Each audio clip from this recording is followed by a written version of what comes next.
But let's jump into the game. It's the first match of the day, and it's my first cast back in nearly a month. Welcome one, and welcome all, the WCS Winter Round of 8. Kicking things off in this PvP, to the bottom right side, we do have the blue Protoss player. It's Showtime. And his opponent at the top left, the red challenger, it's Ro8. Now, I said I had a lot I wanted to talk about for this. I was trying to save it for in-game. Let's start with the basics. Showtime is, without a doubt, heralded as the best Protoss player in Europe. That doesn't mean he's got a guaranteed victory here. Also, quick side note, guys, the sounds are a little bit loud in my ears. Let me know how these sound on stream. I know there's a 3-minute delay. I will adjust accordingly because I don't want to make it sound too quiet for you guys. I'll deal with it if it's too loud for me. But just let me know in game once you hear this if it's too loud or not. Anyway, Showtime, best player in Europe when it comes to Protoss. Obviously, not comparing him to Cyril or any another race. He just objectively is so great. He wins so many cups. He wins so many tournaments. He plays in our events. I've got high hopes for Showtime. However, I do have to bring up this weird wild card in Ro8. Now, Ro8 to me has never been an A-list player. He's never been the top of the brackets. I don't expect him to win big tournaments. However, Ro8's always been the one to put up a fight. And it was barely 2 months ago. I was casting with Ro8. I think it was just one of these fun tournaments we were hosting. I honestly can't remember. But it was Ro8 playing against Protoss. So PvP is the context here. And Ro8 was doing these insane builds that Ro8, pro freaking caster slash player Ro8 was even confused about. I more so because I don't even understand the matchup as well as he does. But Ro8 was doing some absolutely crazy 200 IQ plays. They made big highlight reels up on our clips people were posting on Reddit. And this was because he was doing really outside the box, unorthodox PvP things. For example, he built a Colossus in this matchup, period. But it's more to the point that he had rushed out a Colossus, and that this Colossus was used simply to break force fields of sentries so he could storm in with his real units. Like, I'm not trying to oversell you on Ro8. If you don't know who he is, I'm just saying you can possibly expect some exciting things in this matchup, because he's going to have to pull out all the stops, all the weird builds against his opponent. Showtime's also just done something very interesting there. He's pylon blocked his opponent's Nexus, potentially forcing Ro8 into one base play. Ro8's going to see this, and it looks like he doesn't want to play one base. He's going to start chipping away at it with the Adepts. This is a really interesting way to stall this out, because normally the Adepts, they go across the map. They sometimes can sneak past the ramp, and if they do, they kill like 4 or 5 probes. It can be a big problem for Protoss players to have to deal with that. However, this pylon, which does cost 100 minerals, he did let it complete, so it's a waste of money, quote unquote, kept the Adepts at home. They didn't push across the map. They're not getting past that line. And now, of course, Showtime's going to have his own defensive setup. He's got a Phoenix hallucinated, granted, scouting. And he's gone for his own Stargate. The problem is there are still 4 Adepts coming. But all he has to do is pull all of his units back to the main base, place down a pylon at the top of the ramp, and this should be somewhat negligible. So I'm really curious how this goes for Ro8. I don't see it going super well. Here comes the transfer. He goes to the shield battery block because we'll keep the Stalkers outside, which could be a tough fight for them, unfortunately, as the Adepts could poke and prod here. He micros that one weak one back, decides not to, just goes for the kill. Hey, 1 Adept for 1 Stalker is not a bad trade at all. Normally 2 Stalkers beat out the 2 Adepts, and it's not such a good trade for the Adept player, but in this case, this went not too poorly for Ro8. He also got some pretty decent scouting information based off of what he saw, especially with the timing of that Nexus. Also, a couple of subs rolling in. The Rabbit22, thank you for the 16 months, and Shining7 gifting a sub out too. Shining7, my Apex brother, thank you for that generosity. Now, this is 5 Adepts. They actually break the shield battery, but a force field comes down to block them out. You can try to transfer through the force field, as you guys just witnessed, but not, unfortunately, walk through it. So these Adepts are going to be fairly low, having forced to fight, but they get to the mineral lines. Mission accomplished as they get some probe kills. However, was any of this worth it at the end of the day? Showtime does have significantly less workers than his opponent presently, 24 to 31, but he's got a second base. He can make up these losses fairly easy, fairly quickly. Ro8, of course, has finally got his Nexus finished up. This just finished up in recent time after that pylon block. It's kind of a weird game. I think the problem is for Ro8, ultimately, it's going to be some air units versus not air units. If the Stalkers go down too quickly, there'll be nothing left to shoot up against these Oracles. The Adepts will then push through, and frankly, this could just be a worker blitz for Showtime. He might not even be thinking about a real fight. Like, Adepts go to the main base, Oracles come to the natural, but, you know, you can't defend both. You got to pick one or the other in this situation. And, oh, those force fields out of rail were actually so good. I can't even, sorry, for those who don't understand what just happened there, Adepts have fairly limited range. He had just wasted the transfer. The force field, second one, almost catches the Adepts, but the point was it kept them off the mineral lines, and combined with those 2 Oracles against only 2 Stalkers and 2 Sentries, Showtime would have easily racked up almost every single probe here at this base. Instead, only 5 go down. Worker counts somewhat equalized now, 21 to 23, but ultimately, bravo to Rail. Those force fields were excellent. Oh, timing on the shield battery also very clutch. That was close to being bad. Showtime ends up recalling the Adepts, so he saves them. A nice move there. Sleepy No One, thank you for the 4-month sub streak. Rock and roll, brother. Joe Hassi as well, thank you for coming in. Tier 1. I feel like that's not your first time subbing, but hey, if it is, then I just recognize your name from chat. Thank you very much for hanging out. Rail's gonna kind of like double down on this. He's gone for Resonating Glaives. I saw the Twilight Council and I was trying to figure out which direction this would go. I almost feel like it's a little too late in the game to go for Resonating Glaives, but there's some interesting dynamics happening here where it's not your typical opening for PvP in terms of, like, we don't have somebody rushing out charge lots and Archons. It's a bit of a slower play to get to that point. Some more emphasis on harassment between the Adepts, the Oracles. In this case, the probes, unfortunately, will likely... Oh, no, they won't get targeted, actually. The Adepts end up taking some auto-attack fire, so the Stalkers end up grabbing some kills here pretty quickly, but things get messed up with that one Oracle barely escaping. I think Rail panicked a little bit, could have killed the Adepts, instead chased the Oracle, costing him 6 workers here in total. Now, behind by about 5, still not the end of the world. Chrono Boost and 2 Nexus, hey, hell yeah, brother. But I feel like this is a very strange game for a lot of different reasons, and I don't know how this Resonating Glaive will play out in the late game. But I do want to bring up this point and really stress this. Rail is going to at least have upgrades paired with this, right? He's already done his +1. Yeah, Showtime's coming up. He's catching up. But it's the difference of Zealots versus Adepts. And I've seen this battle happen a couple of times. And with Archons involved, the Adepts actually end up working fairly well. They stay back, they don't clump, they don't charge in. They don't have the same damage as Zealots, of course, but the idea is that they can get 3 or 4 shots off before going down, guaranteed against the Zealot. And the Zealot itself, being a light unit, can sometimes get wrecked by Adepts. It all comes down to numbers. If you put too much of your army supply into Immortals and Archons, you don't have enough Zealots, the Adepts will actually melt through them pretty quickly. Ironically, the other way around, though, is if there's too many Zealots, Charge is a pretty good ability. But oh man, none of that matters if these pylons all go down, depowering gateways, supply blocking Rail, which, by the way, this will supply block Rail. Catching that Warp Prism will not be easy, of course. I don't believe he has Blink. No, there's no Blink on the table. In fact, Tech, again, just kind of a bit odd and low in general. But no easy way to stop that Warp Prism creates a very real threat. It's not a one-to-one situation where you can just leave 2 Immortals at home and out-damage the Warp Prism. No, the Warp Prism Micro is going to be crazy, not to mention the potential of Warp-ins here. So this is really dangerous for Rail. He may have wanted to push out. He may have wanted to go for a timing. I don't think he did, but if he did, that ability is now stripped away from him thanks to this Warp Prism. In addition to this, Showtime's been using this aggression to kind of mask his 3rd base coming up behind this. And in PvP, there's kind of this weird game of chicken. If your opponent goes for an expansion, you pretty much need to go for an expansion, that or all in, because you can just fall behind so quickly and so easily. It's a strange game. It's not a regular PvP. And the late game battle here is going to be very interesting. I feel like the one great advantage of the Adepts, once you take out that Zealon, you could just transfer through and pull back with your main army, or just spread so the Archons can't get the shots on them. Because keep in mind, Archons will still get their bonus damage against Adepts, the same way they get bonus damage against Zealots. But the difference is, Zealots clump up, they cluster it, they charge in, so the splash damage ends up being a little bit more efficient there, whereas with Adepts, you're kind of held back, you're spread out in a concave, you're not going to get the same splash damage against them. But again, the trade-off is that they also don't have that crazy damage. They will be attacking fairly quickly with the Resonating Glaives, but I think the big thing about this is +3 might be the timing for this push. It does look like Rail is decisively staying on 2 bases. Showtime has scouted to confirm that, so he's not going to be pushing out needlessly anytime soon.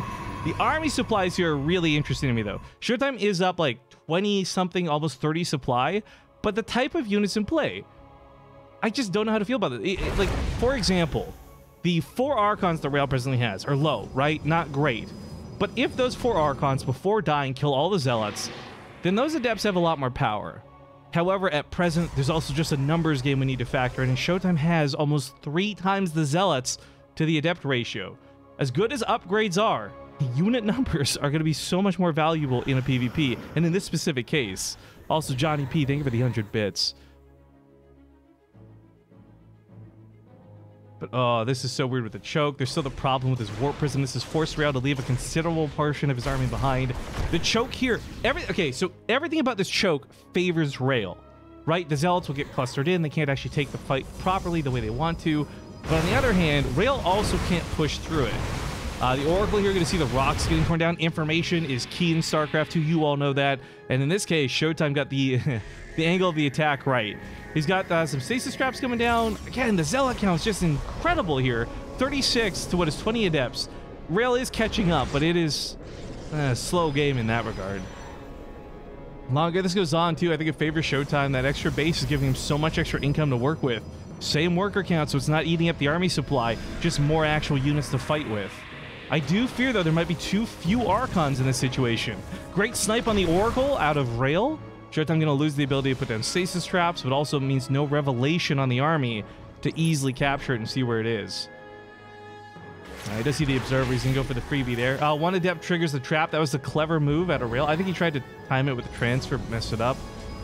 Pushing into this is tough, though. You know, it's going to create a concave for his opponent. That's where the Zealots come in. The Adepts are on the wrong side of this. There's no transfer through, so they're getting sandwiched in, and the Archons are actually just tearing through the Adept army. However, that Zealot count also melted pretty quickly. That's the trade-off I was talking about before. It's a weird army dynamic. Showtime was up approximately 20 supply prior to this battle, but a lot of that was Zealots. Now the army supplies are actually a lot favoring Rail, and I can't believe this. Is Rail really going to win this fight with Adepts on a lower number that were sandwiched in the front, that were not prepared to fight in this concave? Well, maybe I'm speaking a little too soon. Plus 3 weapons is pretty cool, but it's not going to overcome the difference in army numbers. There's too many Archons left to work against. He's going to warp in some more Adepts and try and make that happen, but I think Showtime can just warp in defensively and hold his ground here. Zealots don't work out so hot, but they've taken out most of the Archons, and that's mission accomplished. There's still the Archons or the Immortals. Showtime's army is dwindling, but at a much slower pace than Rail's. GG's get called. Showtime at the whole 3 bases to 2 takes game number 1 in this best of 3. And now we go back to Sicky Rifkin's screen. Hang on. This is the only real reason to dab ever. Pardon moi. God, it is 7:13. There's still no light outside, but our first game is done. Map number 2 is going to be on Kairos Junction. We'll go host this up here right quick. Get all the players in. I don't know the pacing, by the way, for today. Like, is it 1 best of 3 per hour? Can the next one start as soon as the first one finishes?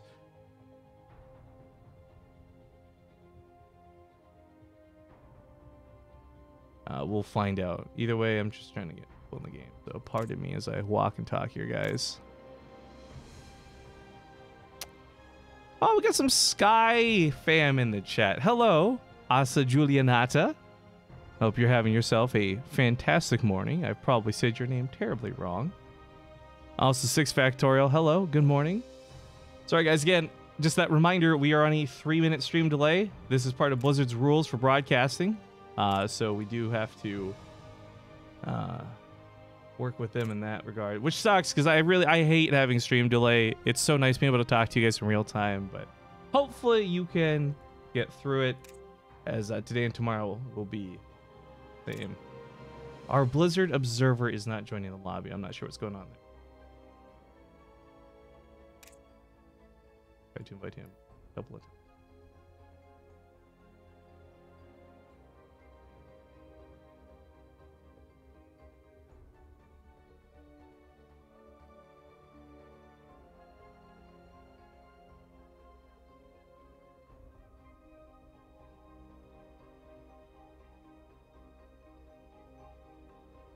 Our Blizzard Observer friend appears to be struggling quite a bit, actually. Players are like, ready, go, go, go, go, and I gotta be like, all right, hold on, chill.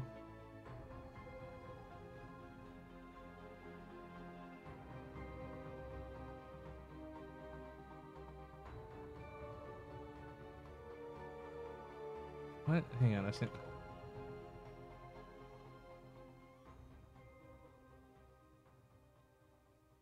our observer friend doesn't know about relogging for the lobby bug, so just one sec, guys.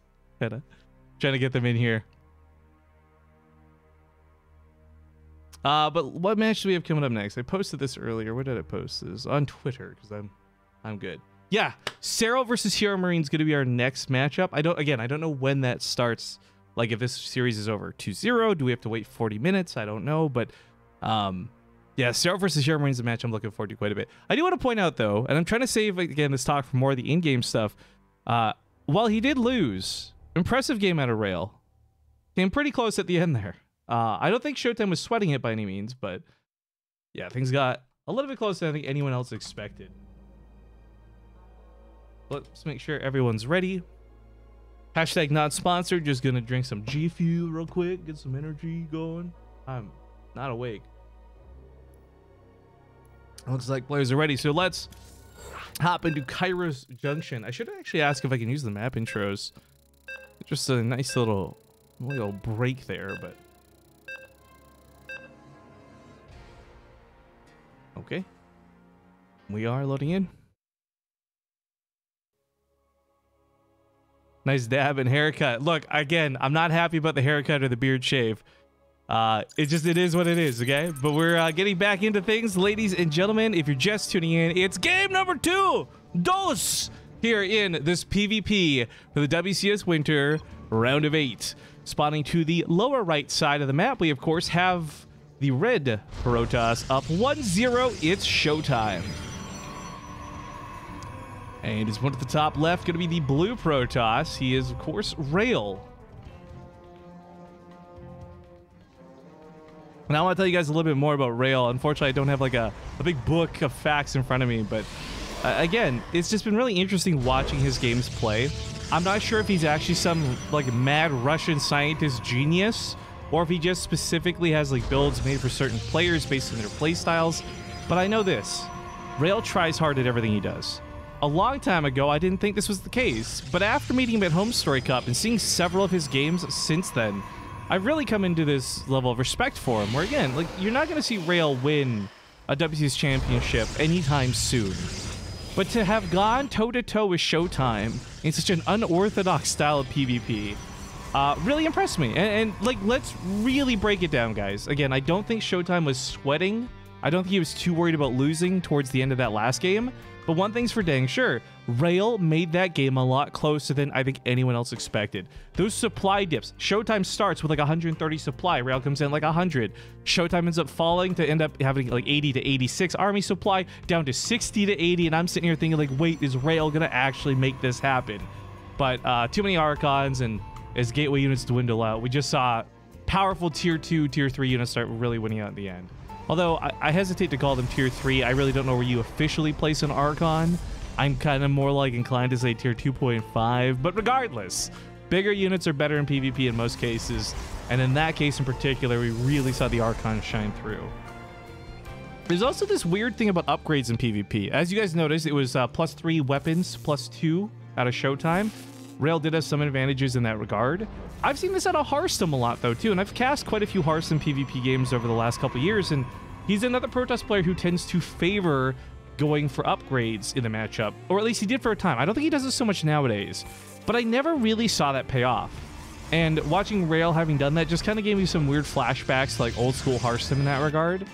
Again, apples and oranges, not comparing one to be exactly like the other. It's just interesting watching that dynamic of PvP.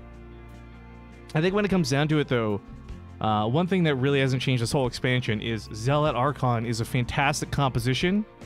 One of the big upsets to that composition that we've seen in, I'd say, the last half a year is Disruptors being reintroduced, both the old version and the new. Rail has done some amazing Disruptor play, which is why I'm bringing this up. There was that game, again, I referenced that we cast with Ro8, where he ended up landing like a max hit on Zealot, like 16 Zealots or something died to Disruptor ball he shot out. And it was just such a sick way to win.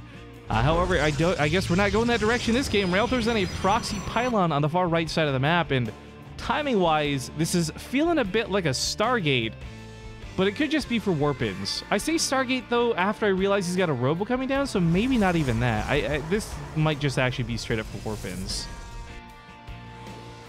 Of course, the other big thing this does is raise some red flags. 3 pylons are down at the base. It's a Showtime now to look for a 4th. I guess he does. He's that good at this game. God, Showtime, you're impressive. Again, he may have just been moving out to secure the 3rd, and it's a coincidence, but it felt like the timing of the hallucinated Phoenix scouting was what triggered him to go take a quick peek at what's going on. And I say this because in PvP, like in Protoss versus anybody, at certain timings, you should have certain markers in your base. And you guys will note there's 4 pylons in Showtime's base. He needs that to not be supply blocked with an expansion. Having scouted rail, again, you read what you don't see just as well as you read what you do see. Now, there is an attack looming. I don't know if Rail can pull this off. He's got a couple of sentries. His Immortal's going to be really powerful, but I feel like the force fields out of Showtime, as long as they're not sloppy and well executed, high ground advantage plus close warp-ins, I feel should be okay for this. Rail, of course, too scared to push up that ramp, and rightfully so. Showtime also not quite sure what the size of that army is. He's going to send out a Phoenix hallucinated to check.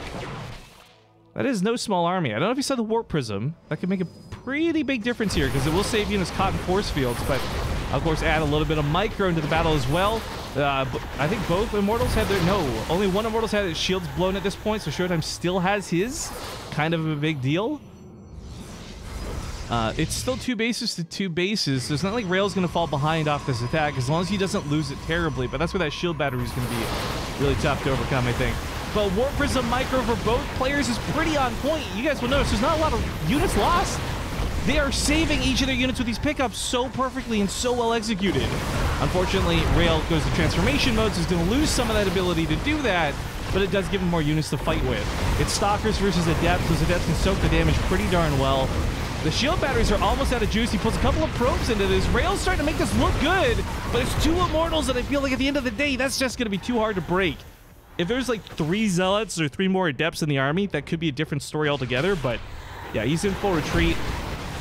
I don't think this is a fight he can take. I think he knows it as well. He's fallen back, praying for that shield cooldown, but the 2 shield batteries out of Showtime here did cost him money he's not going to get back. And I guess as far as the trading goes, it did go a little bit better for Rail. Stack up that extra 200 minerals. It's actually closer to 2,000 minerals lost in that regard versus 1,400.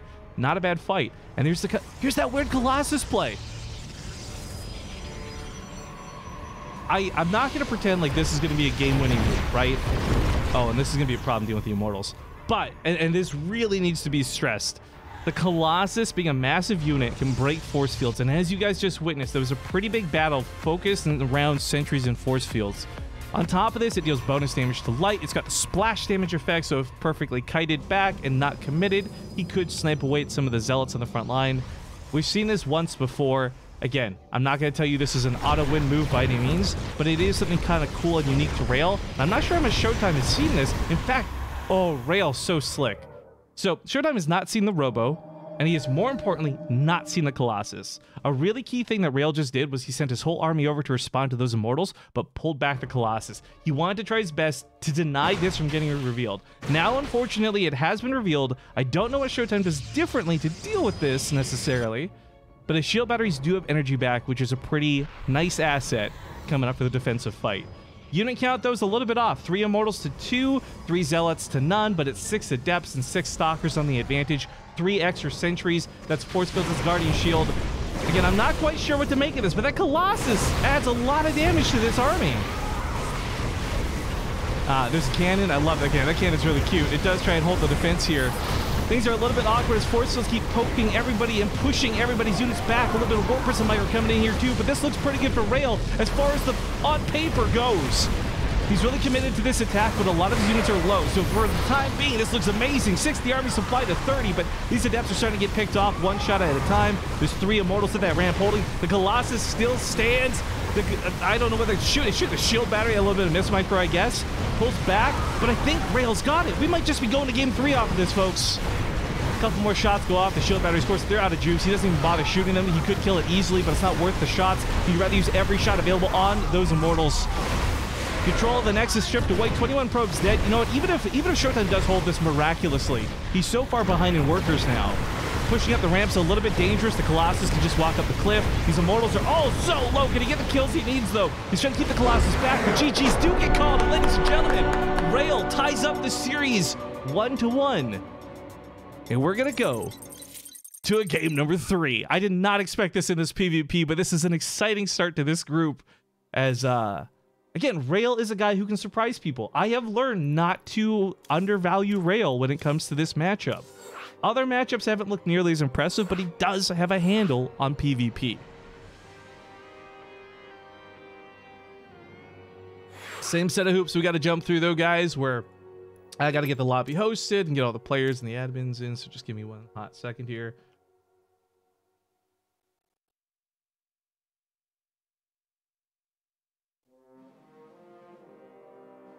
All right.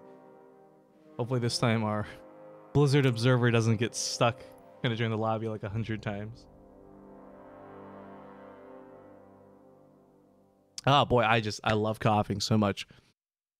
So question for Twitch chat, and again, it's gonna be kind of hard for me to converse with you guys, right, on that 3-minute delay, but has anyone else watched Love, Death, and Robots yet? Because oh my god, I've rewatched it like 3 times, like the full series like 3 times. It's so good. I'm so obsessed with it right now. I just 10 out of 10 love it.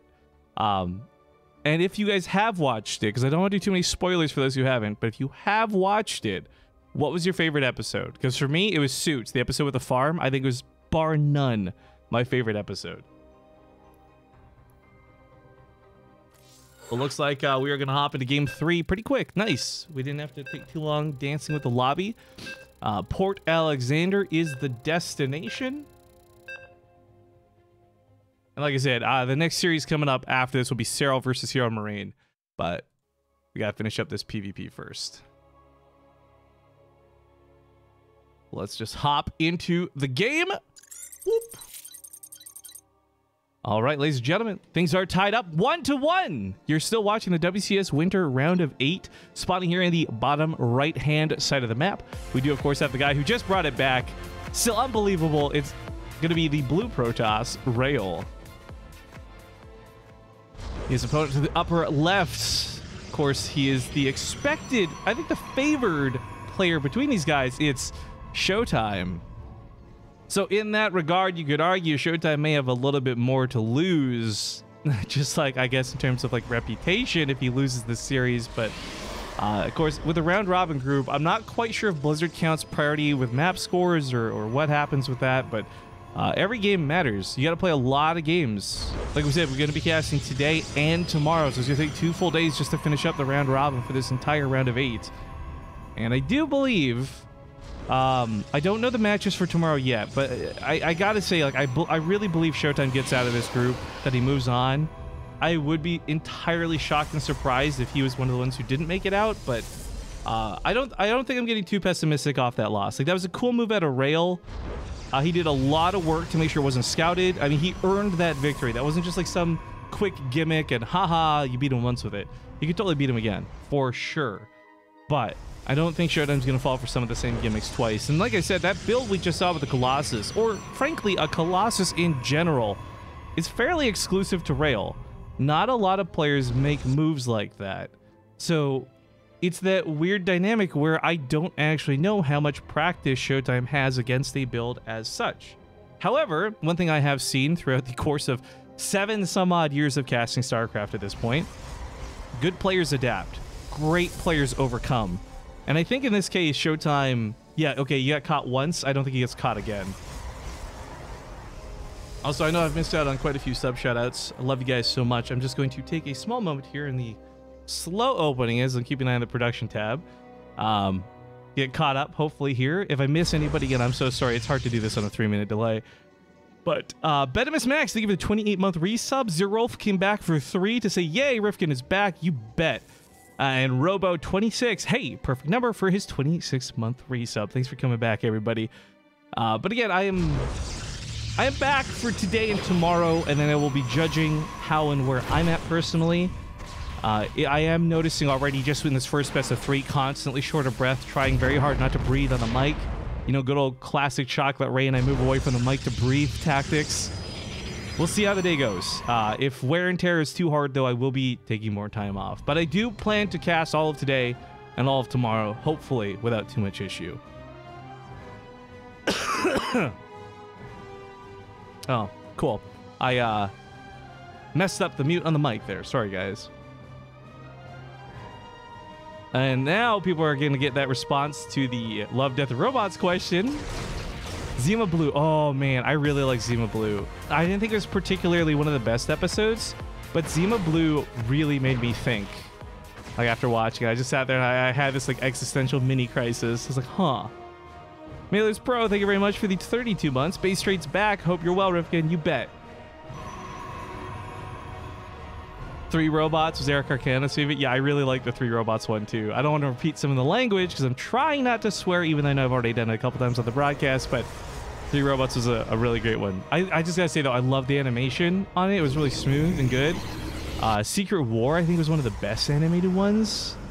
Oh, God. I think the thing about Love, Death, and Robots I really enjoyed, though, was just there was no bad episode, right? Like, you could argue there were some weaker ones, absolutely, but I don't think there was any episode I would categorize as like, bad. Like, don't watch it. It's a waste of time. No, they were all worth watching, I think.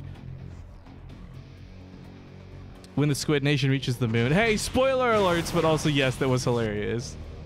All right. Rail with the Hallucinating Phoenix coming in for some scouting.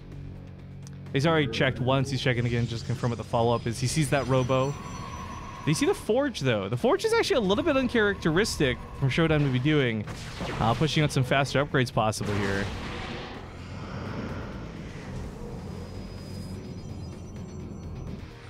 Shir Shaddai says, dang it, I wasn't watching this stream because I had to watch 4 other ones. Hey, good on you. What happened last game? The big thing I would say is check out the VOD, I guess. It is, of course, not restricted to subs or anything like that. Very fun game. Very interesting, unique tactics. But speaking of which, things are going to get a little bit weird again, I guess. We got Blink being researched out of Rail. We got +1 coming out of Showtime much earlier than you would expect. I'm not going to go ahead and call this a weird PvP by any means, but just to be clear, this is not exactly how things go. Blink used to be the upgrade of the matchup for all Heart of the Swarm and Wings of Liberty, right? But then Legacy of the Void really fell off, and Stalkers kind of lost a lot of their strength. People just stopped playing around them, so Blink became a really kind of, I guess, say obsolete upgrade. There are times and situations where it can still be good, but just to be perfectly clear, Rail going for Blink is a little unorthodox.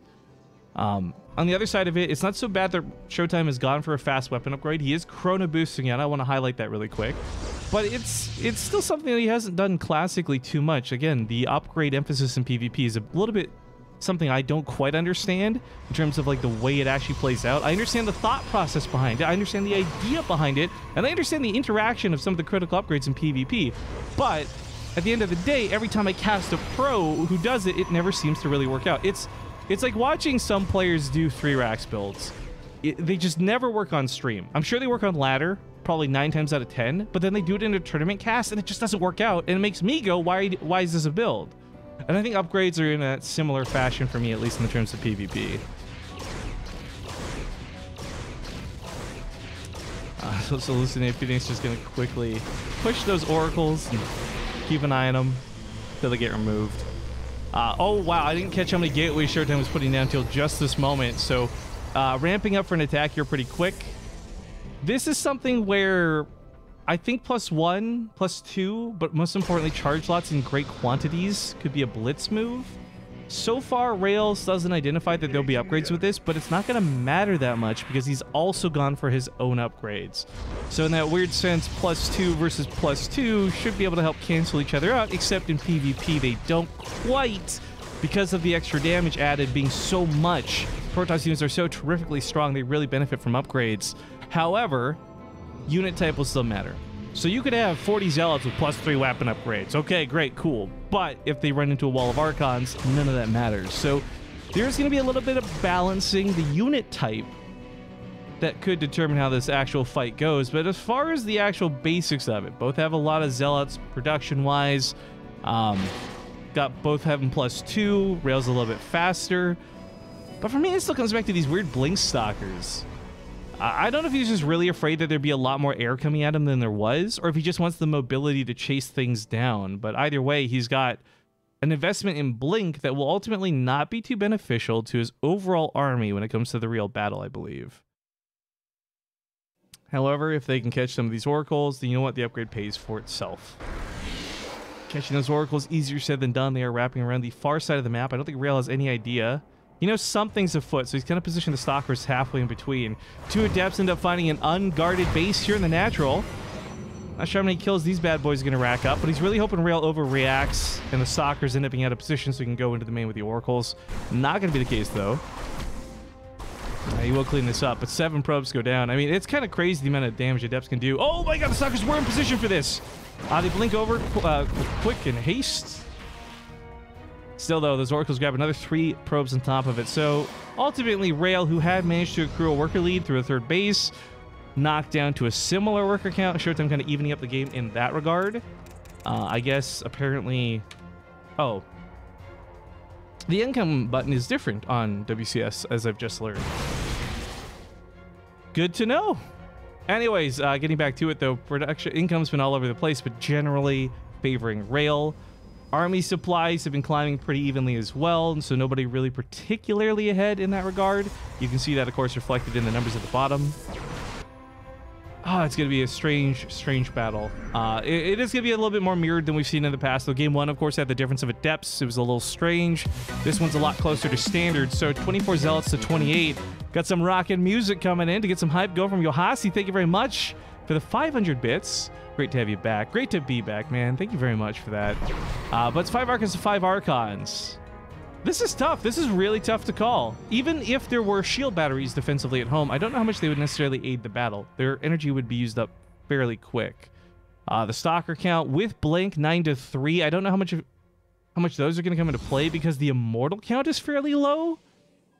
This is so hard to pre-analyze.